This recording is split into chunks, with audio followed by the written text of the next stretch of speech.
Dieu dit dans le Saint-Coran الَّذِينَ يُبَلِّغُونَ رِسَالَةِ اللَّهِ وَيَخْشَوْنَهُ وَلَا يَخْشَوْنَ أَحَدًا إِلَّا اللَّهِ. Ceux qui transmettent la parole de Dieu. Donc les prophètes, les messagers qui ont reçu le message et qui ont pour mission de guider les gens. Bien entendu, ils vont rencontrer des obstacles. Et qui va empêcher les prophètes, les messagers de sauver les gens? Ceux qui exploitent ces gens-là. Ceux qui ne supportent pas et n'acceptent pas que le système change. Ainsi, les despotes et les tyrans, Pharaon et la clique, vont combattre Moussa, alayhi salatu wassalam, parce que Moussa veut libérer les enfants d'Israël de l'esclavage. Les enfants d'Israël étaient des esclaves. Les hommes travaillaient, leurs femmes étaient exploitées, ils allaient jusqu'à tuer leurs enfants. Pour vous montrer à quel point ceux qui ont le pouvoir politique et économique n'ont pas de limite. Le peuple, le petit peuple, le tiers-état, les gueux, les serfs, pour eux, sont des animaux, sont des objets qui leur appartiennent. Et si vous ne leur obéissez pas, il va tuer votre femme, non, il va violer votre femme, tuer votre enfant, et puis vous exploiter. C'est pour ça Allah envoie les prophètes pour libérer les gens, pour sauver ceux qui souffrent. Dieu dit dans le Coran وَنُرِيدُ أَن نَمُنَّ عَلَى الَّذِينَ اسْتُضْعِفُوا. Allah veut que les faibles, les opprimés, ceux qui souffrent, soient libérés.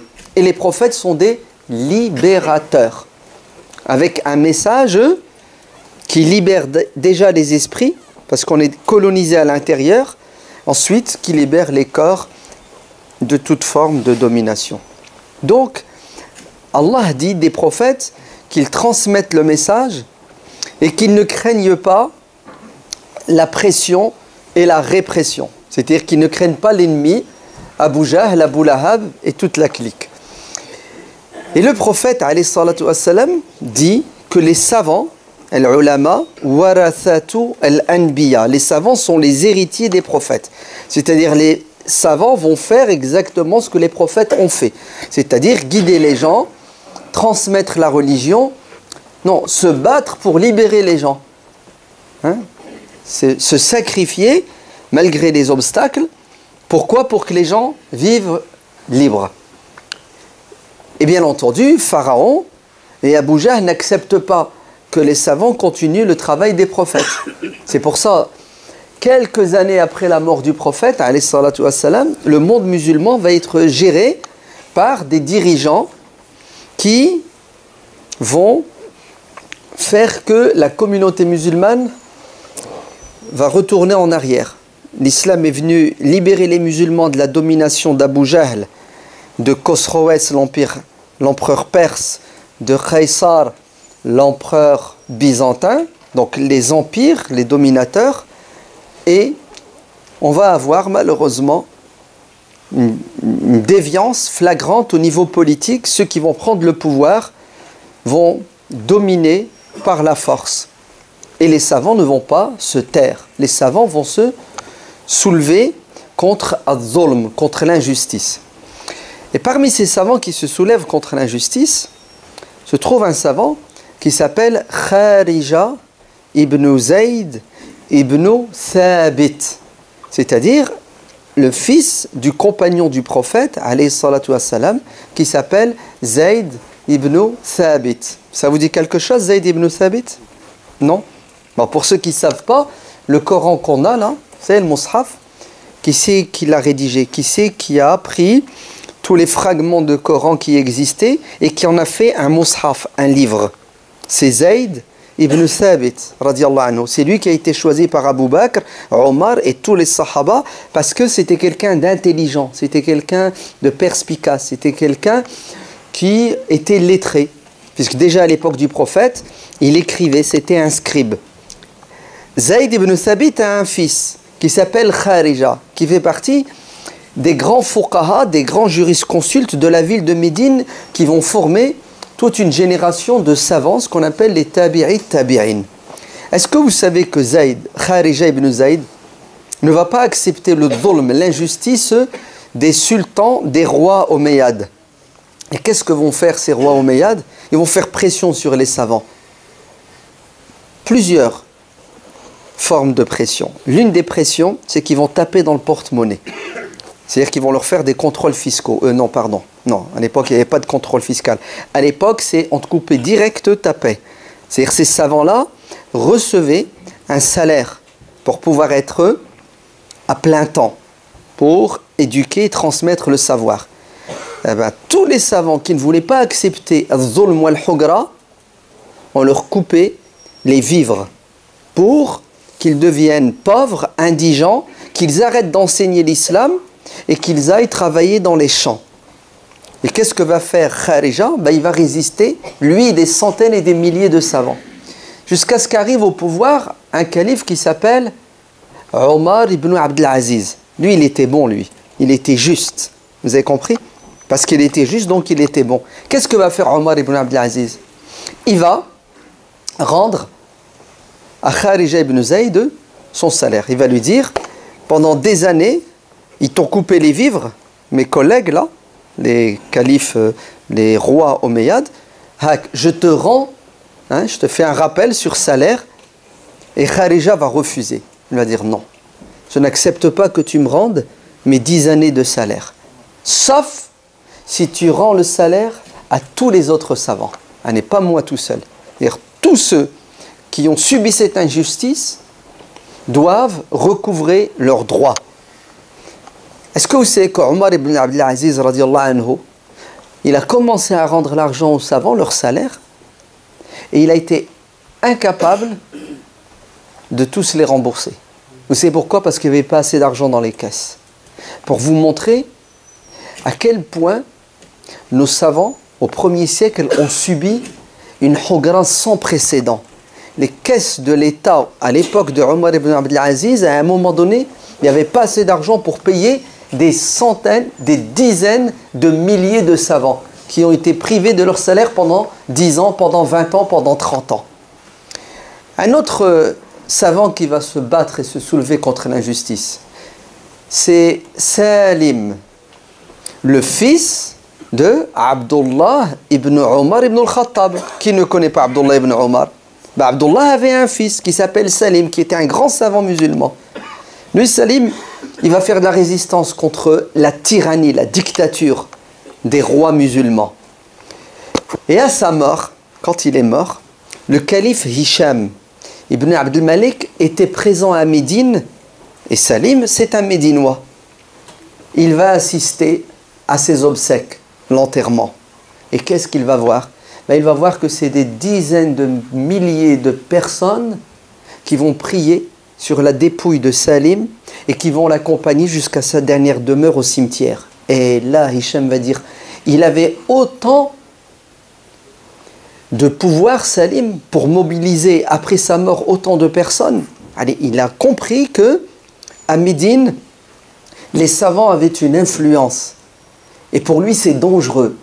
Parce que si jamais Salim et d'autres savants lèvent ces gens-là, son pouvoir est en danger. Vous savez ce que va faire le calife Hicham? Ouvrez bien vos oreilles.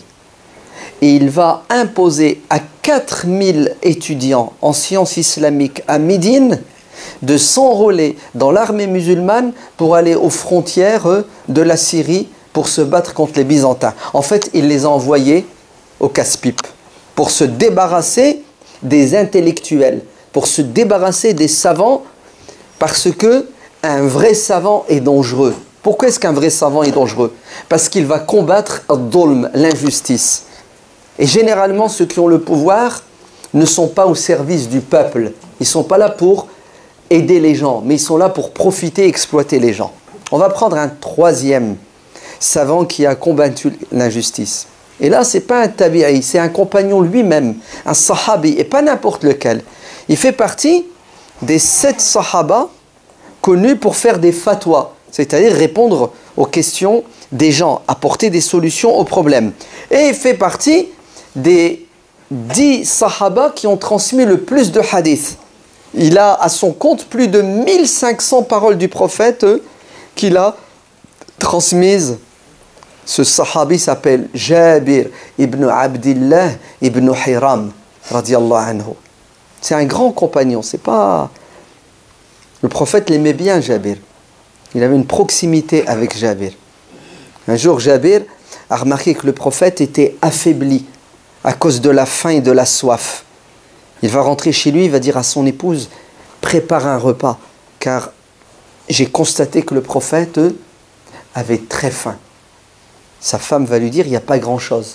J'ai un peu de farine pour faire un peu de pain, et puis on a une petite chèvre, là, il reste que les os dessus. Jabir lui dit, écoute, moi je m'occupe de la chèvre, toi occupe-toi du pain, tu nous fais un tagine, c'est ça? Ouais, un bouillon. Et elle lui dit, ok, tu invites le prophète, et pas plus que 3-4 personnes, parce qu'il n'y aura pas à manger pour beaucoup de monde. Jabir s'en va, et il dit, ya Rasulallah, dans son oreille, je t'invite, et à la rigueur, tu ramènes 3-4 personnes, tes lieutenants proches. Le prophète le remercie pour cette hospitalité, cette générosité, et ensuite, il appelle tous les musulmans qui étaient présents. Ils étaient en train de creuser un fossé pour arrêter l'ennemi, et il leur dit, Jabir et sa femme vous invitent. Et là, Jabir Miskin, il flippe. Il dit, qu'est-ce que je vais faire avec 1400 personnes? Il y a à manger pour 4 personnes, et le prophète lui ramène combien? 1400 personnes.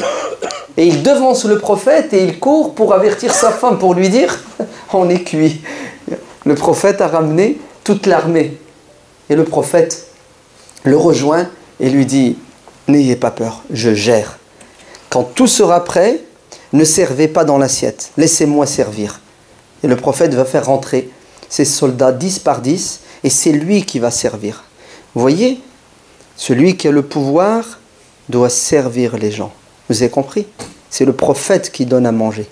Hein? C'est le prophète, ouais. Les gens ils sont assis, le prophète il prend la cocotte, il met à manger dans l'assiette et il donne aux gens à manger. Il prend le pain, il le coupe et il donne aux gens. Et lorsque les 1400, 140 fois, vous avez compris, le prophète va servir à manger. Ça prend toute la journée. Et c'est pas que le prophète a le pouvoir, c'est que le prophète, nous tous ici, on est prêts à mourir pour le prophète, vrai ou faux? Mais le prophète se tue pour nous. Et aujourd'hui, ceux qui ont le pouvoir tuent les gens pour se nourrir. Et ils se nourrissent tellement, ouvrez bien vos oreilles, que dans ce pays-là où le Coran a été révélé, où le prophète habitait, des médecins se font de l'argent, mais vous ne pouvez pas savoir à quel point. Vous savez pourquoi ils se font du fric? Pour enlever la graisse.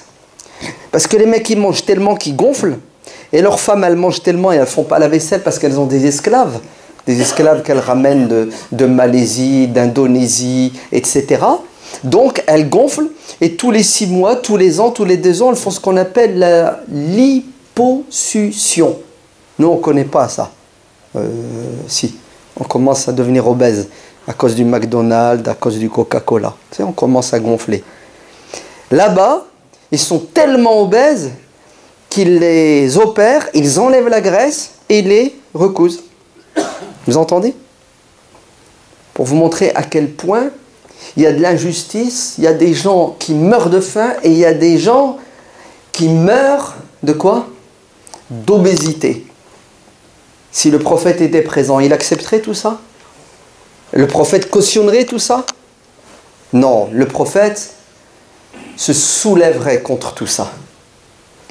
Est-ce que vous savez que Jabir radiallahu anhu a dit, j'ai vu les 1400 personnes manger et rien n'a diminué dans la nourriture. C'est un miracle, c'est la baraka. Et à la fin, le prophète va dire à Jabir, maintenant tu t'assois avec ta femme et ça a été le dernier à manger. Donc vous voyez bien que Jabir a mangé cette nourriture bénite. Est-ce que vous savez que Jabir, à la fin de sa vie, il va être marqué au fer rouge, comme on marque au fer rouge un animal. Avant, ils n'avaient pas de boucle pour distinguer les animaux, pour les repérer. On attrapait l'animal, on l'attachait, on mettait un fer dans le feu, et quand il était bien rouge, on le posait sur la cuisse. Avec quoi? Avec une marque, un signe. C'est comme ça qu'on reconnaît, c'est le troupeau. Un jour, le prophète alayhi salatu wassalam sort et il voit dans la rue un âne, himar, marqué au fer rouge au visage. Au lieu de le marquer au fer rouge sur la cuisse, au visage, automatiquement ça ne guérit pas, ça fait du pu et l'animal souffre. Et le prophète alayhi salatu wassalam va dire Allah maudit ce qui marque les animaux au fer rouge au visage. Parce que c'est de la souffrance. C'est pas comme ça qu'il faut faire. C'est-à-dire, faire du mal à un animal, c'est haram en islam. Qu'est-ce que vous pensez alors de faire du mal à un être humain? Marquer au fer rouge un animal au visage, c'est haram en islam. Et marquer un compagnon du prophète qui a invité le prophète et qui a mangé de la nourriture miraculeuse, le marquer au fer rouge, c'est halal ou c'est haram? C'est haram puissance 10, puissance 1000. Est-ce que vous savez que Jabir, radiallahu anhu, il a été marqué au fer rouge à la main? Au fer rouge. Pourquoi Jabir a été marqué? Parce que c'était un voleur? C'était un violeur? C'était un criminel? Parce que Jabir va croiser un homme qui s'appelle Al-Hajjaj ibn Yusuf. Un despote, un tyran, un dictateur. Au service de qui? Au service de ceux qui ont le pouvoir. Et Al-Hajjaj va tendre la main à Jabir. Il lui tend la main pour lui serrer la main. Vous savez ce que fait Jabir? Jabir lui dit, je ne serre pas la main à un despote, à un dictateur, une main entachée de sang des compagnons du prophète et des enfants des compagnons du prophète. Je ne te serre pas la main, espèce de tarot, espèce de dictateur. Le Hajjaj va péter les plombs parce que les dictateurs n'acceptent pas que tu les remettes en question. Arrêtez-le et marquez-le au fer rouge. Et Jabir va être marqué au fer rouge jusque sa mort. Ouais. C'est un sahabi, c'est un truc qui ne rentre pas dans la tête. Un compagnon du prophète et pas n'importe lequel. Regardez ce qu'il a vécu, ce qu'il a subi. L'humiliation à la fin de sa vie. Par qui? Par un despote et un dictateur. Mais le pompon, la cerise sur le gâteau, vous savez c'est qui? C'est Abdullah ibn Zubayr ibn al-Awwam. Je recommence. Abdullah, le fils de Asma, la fille d'Abu Bakr. Abdullah, son grand-père c'est Abu Bakr as-Siddiq. Est-ce que vous savez que Abdullah était calife pendant 7 ans? Il dirigeait 80% du monde musulman de manière juste, équitable, avec le Coran et la Sunna. Est-ce que vous savez qu'ils vont le combattre? Est-ce que vous savez que Abdullah va se retrouver encerclé à la Mecque, Mecca, là où se trouve la Kaaba?